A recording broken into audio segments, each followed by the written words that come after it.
My name is Alice, and I'm a 33-year-old sales executive at an e-commerce company in Winona. I have a happy family with my husband Scott, our son Oliver, and my mother-in-law Ruth. I had a happy childhood in Philadelphia, but I got married young at 18 while still in college studying business management. My parents, who loved me very much, were worried about me getting married so early, but I was too in love to think about the consequences. My boyfriend seemed perfect, and we rented a place to live. We worked multiple odd jobs to make ends meet since our families cut us off. We had our first child when I was 19. At first, everything was going well, and we managed our parenting duties just fine. But after Oliver was born, things changed. My husband's father died in a car accident, and his mother had a mental breakdown from the shock, later being diagnosed with Parkinson's disease. Not being allowed to see his parents deeply affected my husband. I supported him, but he eventually quit his job and started gambling and became abusive. I left him when he hit our 5-year-old son. I started over, got my current job, and decided to take a break from relationships to focus on myself and my son. After a year, my best friend invited me to dinner with her and her fiancé. At the restaurant, a handsome man with warm hazel eyes asked if he could sit next to me. It was Scott. We met again at my friend's wedding but barely spoke. At the end of the evening, Scott told me I looked stunning in my gown. We went for a walk, talked about our careers, hobbies, and families, and eventually started dating and got married. Scott has been a loving father to Oliver, who considers him his real dad. Every year on Oliver's birthday, we visit a new city. Even my mother-in-law Ruth loved Oliver, but things changed when I got pregnant. One day at Walmart, I overheard Ruth telling the cashier to check the fruits carefully because her pregnant daughter-in-law, me, shouldn't get sick. When the cashier congratulated her on her first grandchild, Ruth replied, "It will be my first real grandchild. I have a step-grandson who's 10 because my son married my daughter-in-law when he was 5, but I tried to treat him the same." I realized then that Ruth never truly loved my child with all her heart. Ruth also has a granddaughter from her daughter, whom she adores and spoils with gifts. She spends a lot of time with her granddaughter, and anyone who sees them would think Ruth is the best grandmother ever, but only for her daughter's child. One morning, I woke up to the sound of Scott arguing with his mother. Ruth was furious that Scott didn't want to have another biological child. Scott and I had discussed this the night before, and I advised him not to go through with it. Ruth was angry and threatened to end her life if we didn't have another child. Scott assured her we wouldn't make that decision, but she thought I had influenced him. I didn't want a strained relationship with Ruth. She had been kind before, and I didn't know what had caused the change, but I hoped we could win her over with love. I didn't realize that was a big mistake. We were at a farmhouse for Ruth's birthday, and she had already eaten 2 apples but wanted more. Scott refused, and Oliver playfully whispered in her ear, "Don't worry, Grandma." Oliver whispered to his grandma, "I'll sneak an apple for you upstairs." Scott noticed and asked, "What's going on over there?" But my mother-in-law wasn't amused. She said in a stern voice, "Oliver, it's not good to sneak food because of choking. You should never take food without asking an adult." I stepped in and said, "You're right, but he knows it's not okay. He was just joking with you." We laughed, and I added, "Yes, I'm her apple dealer." But she replied sharply, "That's even worse. He shouldn't learn to play favorites." I was heartbroken when I saw Oliver's sad face. He was just trying to bond with his grandmother, who once loved him so much. Scott couldn't take it and said, "Mom, you know how much he loves you, right? He would never do anything to hurt you." She responded, "Yeah, I'm sure you love him very much." One day, I was cuddling with Oliver when she saw us and exclaimed, "Alice, what are you doing? You're pregnant, and you're crushing your belly. It's not good for the baby. Don't do that before your delivery."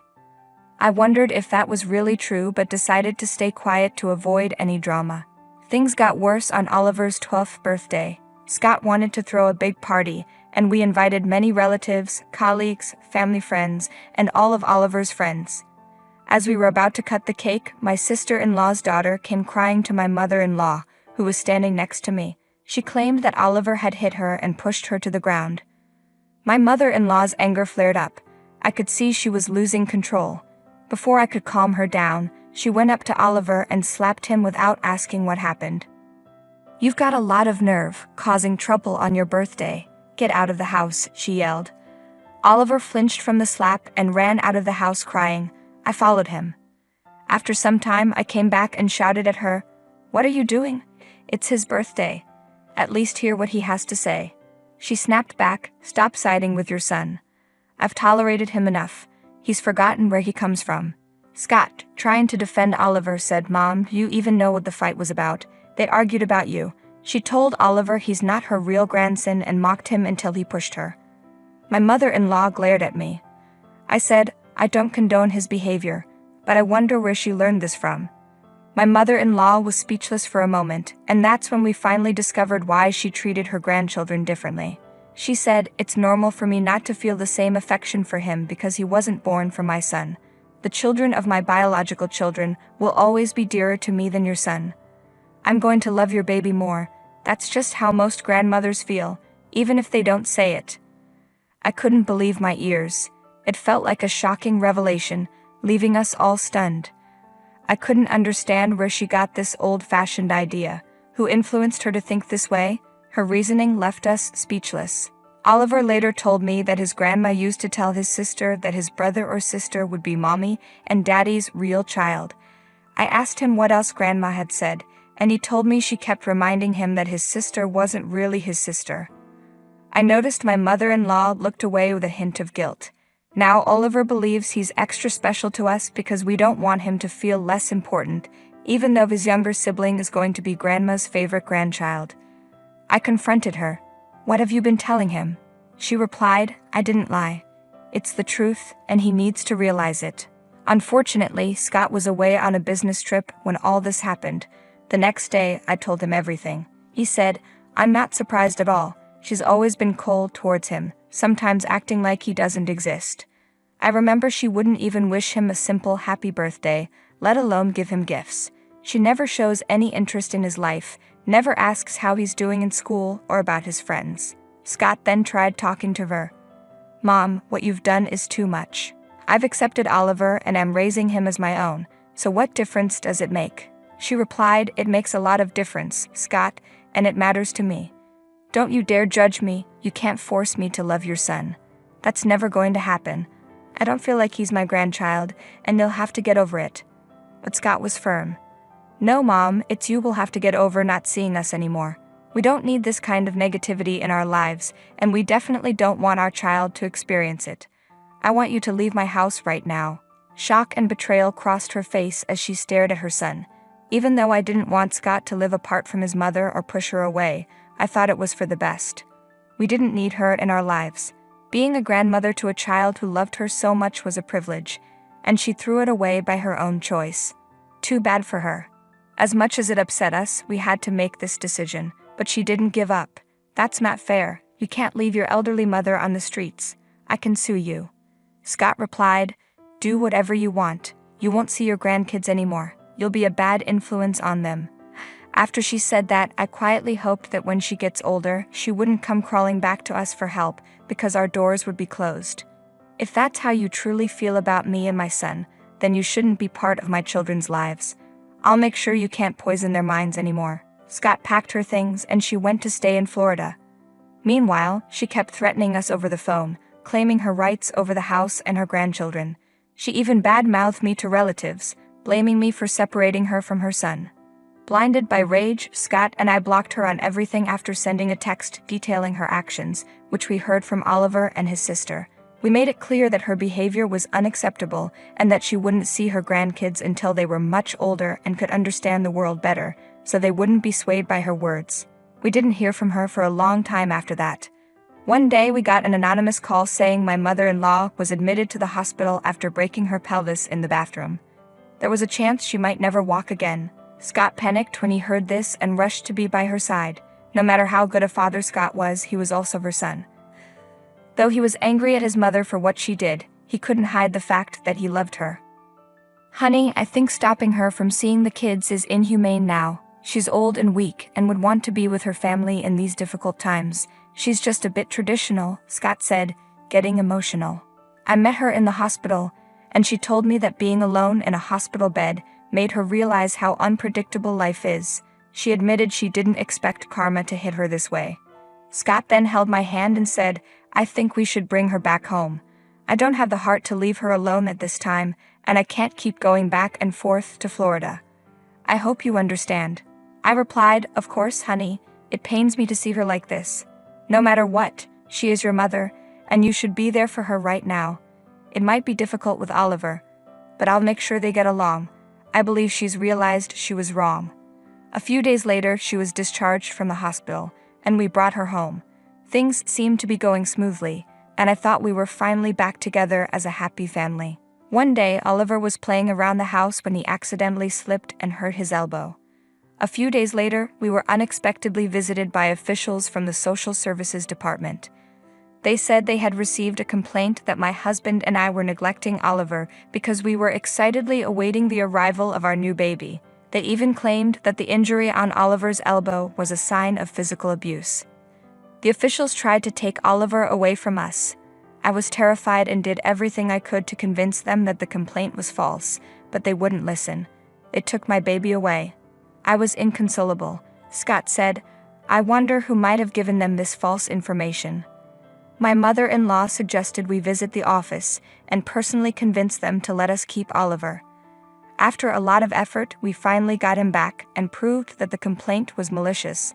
But as we prepared to leave, Oliver softly mumbled to me, "Don't leave me with Dad, Mama. I'm scared of him." This shocked me since Oliver had never said anything like that before. Scott was also surprised and tried to hug Oliver, but he pulled away. One day, when I found Oliver alone, I asked him about it. "Oliver loves his mama, doesn't he?" I asked. "Yes, Mama," he replied. "And he never lies to me, so will he answer honestly?" He nodded. "Why are you scared of Daddy, honey? Did he say something?" "No. But Grandma said that once the baby is here, Daddy will throw me out of the house." I was devastated. We had given her another chance to be part of a happy family, and she had ruined it. I realized she could never truly accept us. I also had a strong suspicion about who might have contacted social services with the false complaint, but I decided to talk to Scott first instead of confronting her. However, fate intervened. Ever since her accident, my mother-in-law had been using a wheelchair. That evening, she was preparing coffee when she accidentally spilled hot water on her leg. She screamed, "Help me, Mother of God," and to my surprise, sprang from her wheelchair and rushed to the kitchen to get some ice. Coincidentally, Scott had just returned from work. We both witnessed her walking, revealing that she had been faking her injury to get back into our home. "Mom, you can walk?" Scott asked, shocked. She froze and slowly turned around. Oh, the impact of the hot water must have helped me walk again. What a miracle. But Scott wasn't convinced. "This is sick, Mom. How could you stoop so low? I idolized you as a child, and this is how you repay me? Just because you despise a little child so much." I had never seen Scott so angry and hurt. "I trusted you and wanted to take care of you after what happened, but this is how you pay me back. Get out of my house now. Please, hear me out," she pleaded. "I did this because I want you to realize we can be a happy family without that child. Your child needs a grandparent. Don't deprive her of that happiness. What will you say when she grows up and finds out she has a grandmother you chose to hide from her?" Scott replied, "I'll take care of that. I'm sure when our child is old enough to understand, they'll see that you being around could do no good." He went to pack her belongings and returned with her luggage. You can't be a good mother if you can convince yourself to do and say such horrible things to a young child, even going so far as to brainwash him. We never saw her again after that. A few months later, I gave birth to a beautiful baby girl. Scott loved both of his children equally and taught them to always stand by the truth. I often reflected on how I had seen mothers. My mother was a modern, progressive woman despite being from the countryside. She rarely talked about marriage and kids, always pushing me to fulfill my career goals. Unfortunately, I didn't value her ideas back then because I wanted to get married so badly. But life eventually shows you the truth. I learned from my mistakes and from the people I met. Scott and his mother were from the same family but different generations. While I couldn't entirely blame her for her outdated beliefs, I think that if she truly loved Scott, she would have found happiness in his happiness. Her comments and behavior towards my son were unreasonable and unfair. Luckily, Oliver didn't grow up to hate or disrespect her, but he always remembered her as his grandmother. I couldn't imagine what would have happened if she had stayed with us longer and continued her manipulative ways. Fortunately, fate intervened, and we were freed from her toxicity and drama once and for all.